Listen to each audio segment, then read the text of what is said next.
et sachez-le, le rhume, une histoire naturelle. Et salut compagnie, j'espère que tout va bien dans vos chaumières. On se retrouve aujourd'hui pour un nouvel épisode de Sachez-le, la version courte des épisodes d'Allez savoir.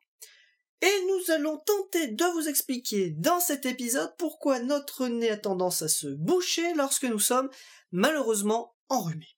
Ouais bah c'est vraiment de la merde le rhume. Hein. Ah le rhume, le nez qui coule, les maux de gorge, alors le nez plein, rien de plus énervant.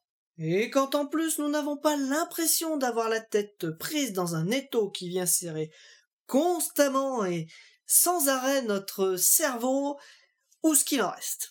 Alors moi je préfère le pivert, parce que ça veut quand même dire qu'on a passé une très bonne soirée. Hein. On s'en souvient pas forcément, mais une bonne soirée quand même. Et pour rappel, l'abus d'alcool est dangereux pour la santé. Oui, bah, à quelque chose près, ces symptômes-là. Mais mis à part la partie alcoolique quand même. Hein. Bref, nous allons essayer de vous expliquer pourquoi notre nez a tendance à se boucher quand on a un rhume, et surtout comment faire pour tenter de faire en sorte qu'il ne se bouge pas, tout du moins trop vite.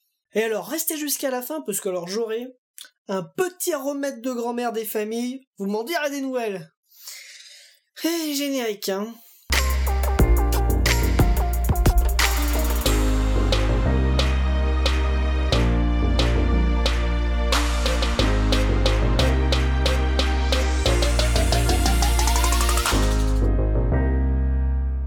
Et oui, à l'approche de l'hiver et surtout du froid, certains virus et bactéries en profitent pour venir quelque peu nous embêter. Oui, alors, plutôt nous emmerder, hein.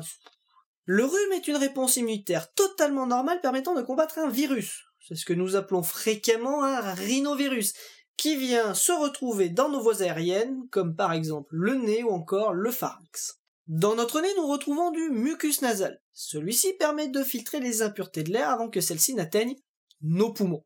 Ce liquide va donc filtrer les poussières, mais aussi certains virus et bactéries. Le mucus nasal contient des globules blancs, ce qui permet d'éliminer la plupart des virus et bactéries indésirables qui essaieraient de pénétrer notre corps par le nez. Et ce mucus nasal, nous avons que deux moyens de l'évacuer, soit en nous mouchant par le nez, soit en l'avalant. Oh, c'est dégueulasse. Et inconsciemment, nous en buvons quand même un bon litre par jour. Bref, en cas d'agression virale et ou bactérienne, nous avons une hypersécrétion de mucus nasal dans nos fosses nasales, afin de combattre le plus possible le virus et ou la bactérie pour pas qu'elle ne pénètre dans notre corps. Et ce surplus de production dans nos fosses nasales fait que, nos fosses, elles ont du mal à évacuer tout ça. Et donc, dans ce cas-là, on a tout simplement le nez qui coule. Mais le mucus nasal n'est là que pour agripper l'ennemi. Ce sont les globules blancs qui vont venir terrasser et rendre inefficace l'ennemi. Donc forcément, quand on a une augmentation de la quantité de mucus nasal, on a forcément une augmentation de la sécrétion, de production de globules blancs. Et cette augmentation de production est due à une augmentation de la vascularisation locale.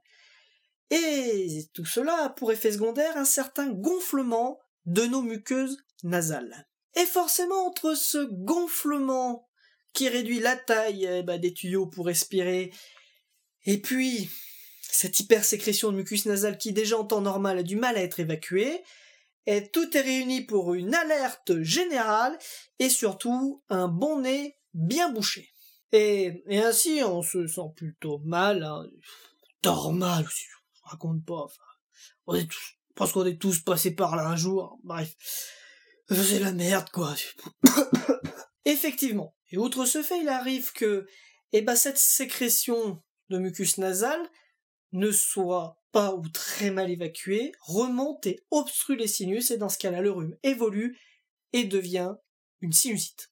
Il est conseillé, dès les premiers symptômes du rhume, de tout de suite commencer à se moucher très régulièrement et surtout le plus fréquemment possible afin d'évacuer le surplus de mucus nasal que notre nez a du mal à évacuer.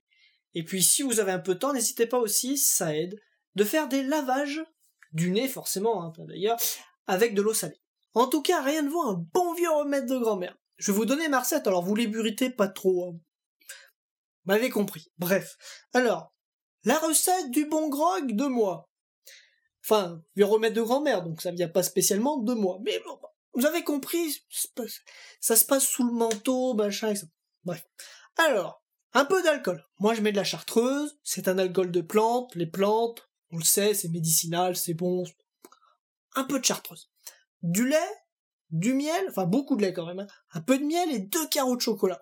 Vous faites réchauffer le tout, vous remuez bien pour bien que le chocolat, le miel et tout se fondent dans le lait, vous buvez, vous allez vous coucher, et vous allez vous réveiller en pleine forme, hein. Mais voilà, bon, bref. Alors à consommer avec très grande modération, et surtout pas en complément de médicaments.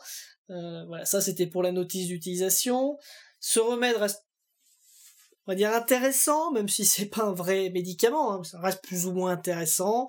L'alcool va, on va dire, va aider à s'endormir, tout simplement, parce que c'est vrai, quand on a un rhume, on a du mal à s'endormir. Le lait va être là pour adoucir l'alcool, surtout qu'en plus chauffer, il reste pas tant d'alcool que ça à la fin.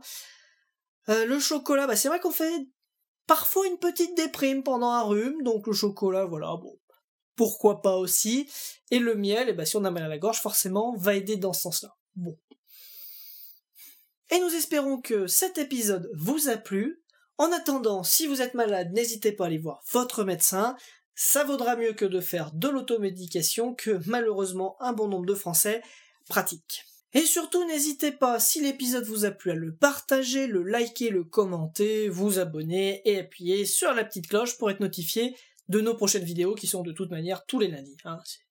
En tout cas, moi j'ai pris le rhume en grippe. Fin de tournage. Merci à tous.